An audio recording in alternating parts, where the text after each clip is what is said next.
I found out a week before Christmas. Standing outside my dad's study, I heard my own family plan to humiliate me at dinner, drag my trinket jewelry in front of everyone, force a job at my father's firm, and clear out my childhood bedroom while I sat there smiling. I'm Frances Harper, 28, the black sheep who chose a real jewelry business over the Harper resume. In Greenwich, image is everything, and I was the stain. Mom called it love, Dad called it security. My siblings laughed about macaroni art. But they forgot one thing. I heard every word. So I changed the script. On December 24th, when Mom asked, "Where are you?" I said, "Don't wait for me." This year, I wouldn't show up to be shamed. I'd show up for myself. Have you ever been ambushed by family and chose yourself instead? Tell me in the comments. I drove to Greenwich clinging to hope the way you clutch a paper ornament, carefully even as it sheds. The house glowed like a catalog. White lights, twin trees, wreaths on every window. I walked in with a box of hand-wrapped gifts. Cufflinks for Dad etched with his first business card, a floral necklace for Mom, bracelets for Jordan and Amanda. Pieces I'd spent 3 months designing between 16-hour days and ramen dinners. I wanted them to see what I'd built. "Frances, finally," Mom said, eyes on the caterer's tablet. "You're in the East Wing, not your old room." Amanda added, "You look tired. The city must be wearing you down." I smiled, swallowed. Upstairs I reached Dad's study and froze. Through the cracked door. Intervention. Numbers. A stranger named Stephen. "We'll do it after the main course," Mom planned, like a gala. Jordan guessed I made maybe 30,000. They laughed about craft fairs, macaroni art, and that handmade dress I wore to Thanksgiving. They would parade my failures, then clear my bedroom while I sat at the table, erase me in real time. I pressed a hand to my chest and backed away. Trinkets. Hobby. Embarrassing. Each word landed like a stamp across my forehead. I didn't remember leaving, only the rest stop lights blurring while I called Zoe. "Breathe," she said, counting with me until my lungs obeyed. Then her fax cut through the fog. I'd hit production capacity last month. I had a wait list for custom work. I'd hired my first part-time assistant. A national retailer, Silver and Stone, had emailed a spring catalog order that could double my annual revenue. "Those are not hobby metrics," she said. Back home, the wall didn't lie. Press clippings, spreadsheets showing 5 years of steady growth, client testimonials. My family never asked. They preferred the fiction where I was failing loudly enough to rescue. I stared at my inbox, at Silver and Stone's offer, and felt something click. The same spark I'd felt in that first metalwork class. If they intended to turn Christmas into a stage, I wouldn't be their prop. I would rewrite my role. No appearance, no apology, no more shrinking to fit a table that was never set for me. I set down the boxes and my phone. This time, I'd protect the thing I could control. My boundaries. Love without respect is performance. Family without choice is a cage I'm done decorating. Morning came with swollen eyes and a steadier spine. 3 missed calls from Mom. None asking if I was okay. Just, "Where are you? The caterer needs final numbers." Logistics over love. I brewed coffee and opened a blank page. If they could plan an ambush, I could plan an exit. Step 1. I called my therapist, Dr. Winters.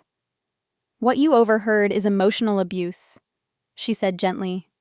"Set the boundary, then hold it." We mapped grief and ground rules. No public critiques of my work, no interventions, no access to my finances, no conversations that reduce my business to a phase. If those lines were crossed, I would leave. No debate, no guilt. Step 2. I replied to Silver and Stone. "I accept." Their minimum order would double my annual revenue. Production meant upgrading space and bringing my assistant from 10 to 20 hours a week. Scary? Yes. But growth is supposed to feel slightly too big. like the right size arriving early. Step 3. Protect my past. A lawyer friend advised a certified letter asserting I had not abandoned my belongings. I listed what mattered: journals, photo albums, early tools. Sent it that afternoon. Signature required, because love can be sloppy, but records should be precise. Step 4. Plan a different Christmas. Zoe offered her family's cabin. Stone fireplace, pine views, 2 hours north. Lucas would bring wine, Sophia, pies, Michael, a grocery run and kind eyes. I ordered groceries, candles, and a box of plain wooden ornaments so we could make our own tradition. I wanted warmth without choreography. Step 5. Send the gifts I'd already made, on my terms. I booked a boutique courier to deliver each piece on Christmas Eve with a sealed note. I wrote slowly, choosing honesty over heat. This bracelet holds a memory of us. Going forward, I won't attend gatherings where my work is mocked or my choices are debated. I love you. I'm not available for interventions. The responses started early. Another text from Mom. Head count? I put the phone face down. I wasn't a seat at her table. I was a person with a life. To keep doubt from creeping in, I walked through my apartment touching evidence: the press wall, the 5-year revenue curve trending up, the waitlist spreadsheet, the small tray of custom orders labeled by due date. Proof doesn't need permission. At dusk, I boxed up the velvet-wrapped gifts and slid in the cards. The courier owner said, "We'll make it special." I believed her. I packed my Subaru with sweaters, cinnamon sticks, and work I loved creating. Before bed, I stood by the window and whispered a promise I could keep. I will not audition for belonging in rooms I helped decorate. The next day, the city glinted with cold light. I set the alarm, loaded the car, and taped my boundary to the inside of my chest like armor. If they needed a performance, they could clap for each other. I had a different audience now, people who saw me without shrinking me. December 24th arrived bright and brittle, the kind of winter light that makes everything look honest. I reached the cabin first. Zoe had already lit the fire. By late afternoon, the place felt like a heartbeat. Music low, groceries stacked, friends drifting in with hugs and boots and casseroles. For once, I wasn't bracing. At 6:30, my phone started ringing, right on cue. Amanda. I stepped into the quiet bedroom and answered. "Where are you? Everyone's asking. Mom is freaking out." "I'm not coming," I said. A beat of static. "What do you mean you're not? Of course you're coming. Grandmother's here. I'm spending Christmas somewhere I'm respected." "You can't just not show up. What am I supposed to tell everyone? This is so irresponsible, Francis. Just like you're—" She cut herself off, but I heard the rest anyway. "Hobby business. Tell them whatever preserves the image," I said. "The gifts are being delivered tonight." I hung up before she could edit me back into the script. 2 more calls flashed, Jordan and Dad, and I let them fall to voicemail. Then the name I was waiting for lit the screen. Mom.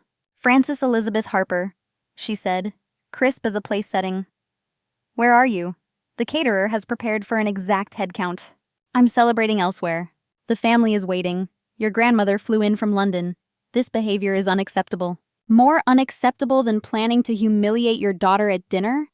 More unacceptable than clearing out her bedroom while she sits at the table? More unacceptable than calling her work trinkets and macaroni art? Silence. Then the pivot. "You misunderstood. We're concerned about your future. This intervention comes from love." I laughed, sharp, surprised even to myself. Was it love when you compared my business to fridge art? When you said I embarrassed the family because I don't have a corporate title like the Morgan's daughter? When you investigated my apartment size to guess my income? "You were eavesdropping," she said, voice hardening. I was about to knock. Hearing my name saved me from walking into your trap. "This is ridiculous. Just tell me where you are and we'll discuss it when you arrive." "There's nothing to discuss. I won't attend any gathering where my work is mocked or my choices are up for debate. If there are consequences, name them. Your father will be furious. We can cut you off. I've supported myself since graduation." "Then your room, You are already planning to empty it for Bethany. We are protecting the family's reputation, she said, each word chilled. I'm protecting my dignity. My voice steadied. I built Francesca Designs from nothing. I have a wait list, a part-time assistant, 5 years of growth, and a spring catalog order from Silver and Stone that will double my annual revenue. That's not a hobby. That's a business. On her end, muffled voices swelled, the party breathing around her. This discussion is not over, she said, ice back in place. Actually, it is, I swallowed. Merry Christmas, Mother. I ended the call and stood very still, shaking, like metal cooling after flame. The fear didn't vanish. It receded, leaving a clean outline. Zoe knocked, holding a glass of wine. You okay? We heard your spine from the kitchen. I just stood up to my mother, I said, half laughing, half crying. That, she said, pressing the glass into my hand, is a Christmas miracle. We rejoined the others. Lucas raised his glass. To Francis, the most talented jewelry designer I know. Laughter rose, soft and bright. My phone buzzed again. Jordan, this time a text. Not everyone agreed with the intervention. Call me when you're ready. A hairline crack in the Harper wall, running in my direction. A second notification. Courier confirmation. Every velvet box delivered. Each note tucked beneath silk ribbon. Somewhere in that glittering dining room, my work had arrived without me. Then another ping. A message from Aunt Leanne. Your grandmother is upset. Your gift is beautiful. The room around me blurred, not from tears, but from a tilt. Power, finally. Shifting. Snow began to fall outside the cabin windows, the world going quiet and new. My phone lit up once more. A number I didn't recognize. Uncle Robert. I stared at it, pulse in my throat. If I answered, I'd hear what my absence had detonated at that table. What truths were breaking loose in my name. I slid my thumb toward accept, breath held, as the fire snapped behind me. I answered Uncle Robert on the second ring and stepped onto the porch where the cold could keep me honest. I never supported that intervention nonsense, he said without preamble. Your grandmother opened her bracelet and called it finer than Tiffany. Then she demanded to know why no one told her how successful you've become. I felt heat rise in my face. Not shame, recognition. He kept going. When your mother tried to smooth it over, your grandmother asked for the truth. It all spilled out, publicly. It didn't play well. What did Dad say? I asked. The usual. Financial security. Structure. Your mother toggled between defending the plan and blaming miscommunication. Francis, he lowered his voice. Hold your line. This isn't love, it's control. When we hung up, I stood there watching snow sow the dark together, the old script loosening in my hands. Back inside, my friends didn't interrogate. They simply made room for me on the couch, for my body and the choice it carried. Zoe passed me a pen and a plain wooden ornament. Make one for the moment you stopped asking permission, she said. I painted a small open door with a path leading into the trees. My phone vibrated again. Jordan, I didn't agree with Mom's plan. I want to understand your business. Can we talk after Christmas? A week ago, I would have lunged at the olive branch and called it reconciliation. Tonight, I recognized it for what it was. A start, not a solution. In the kitchen, we plated dinner family style. No staff, no choreography.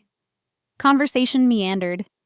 Sophia's kiln woes, Lucas's vineyard frost scare, Michael's playlist debate, like life does when no one's performing. Between refills, I checked for the courier's notice. Delivered. I pictured velvet boxes entering that chandeliered room like little truths wrapped in ribbon. My work had arrived without me, and spoke for itself. Mom called once more. I let it ring out and opened the Notes app instead, drafting the boundary I'd been rehearsing in my head since the rest stop. I will not attend gatherings where my work is mocked or negotiated. I will not discuss my finances or accept interventions. I am available for honest conversation in private, not performances in public. If these lines are crossed, I will leave. I didn't send it to the family thread. They'd already received the gentler version tucked beneath silk ribbon. This one was for me, the policy manual of my own dignity. Later, by the fire, Aunt Leanne texted, "Your gift was beautiful. Your grandmother was furious and protective." That tells you something. I let that settle where old hunger used to live. Another ping. A cousin. "Didn't realize you were this talented. I'm sorry." The narrative was shifting without my permission, which is to say, correctly. We turned the music low and started a new ritual, each of us naming one thing we were done carrying. I said, approval as a metric, and watched it burn down to a soft coal I could step past. Near midnight, my phone blinked with an unfamiliar subject line. Silver and Stone. Spring order update. I tapped it open and felt the room narrow to a single point of light. Increasing order by 30%. Feature you as an emerging designer to watch. The timing was indecently perfect. I looked up at my friends, my chosen family, and they were already watching me, grinning like they'd known all along. Outside, the snow kept falling. Inside, the future stood up. Christmas morning tasted like peace, coffee, pine, and the soft hush after a storm. Texts trickled in.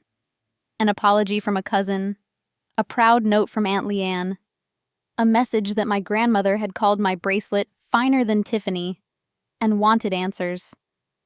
Approval didn't land like it used to. It landed as confirmation of what I already knew. I hadn't abandoned my family. I'd abandoned the audition. January arrived clear and cold. I signed the lease on a brighter studio, twice the space, room for 2 assistants, tables laid out like possibilities. Silver and Stone upped their order and put "emerging designer to watch" in writing. Inquiries tripled. Growth asked me to grow back. I said yes. At home, old rooms were sorted with new rules. Mom stayed formal, rewriting my absence as a client emergency. Dad sent spreadsheets built on guesses. I replied with a single sentence and no numbers. Amanda kept her distance. Jordan started asking real questions and, for once, listened to the answers. I retrieved my journals and early tools under Maria's kind supervision and stacked them in my apartment. Not as relics of who I should have been, but as proof of who I became. Dr. Winters said, "You set a boundary and held it." I wrote mine down and taped it inside my calendar. I chose a different Christmas and found a different family. Friends who pass dishes, make ornaments, and toast the person in the chair, not the resume at the table. We decided to make the cabin our new tradition. The snow keeps a kind of record. So do we. Here's the truth I carried out of December. Love without respect is performance. Family without choice is a cage. Sometimes the bravest gift is walking toward your own life. I'm Frances Harper, designer, business owner, whole person. I still love Christmas. I just love myself more. If you've ever chosen yourself over a perfect family picture, tell me how you did it in the comments. And if this story gave you courage, share it with someone who needs a gentler holiday. And subscribe for more real family drama stories told with a different ending.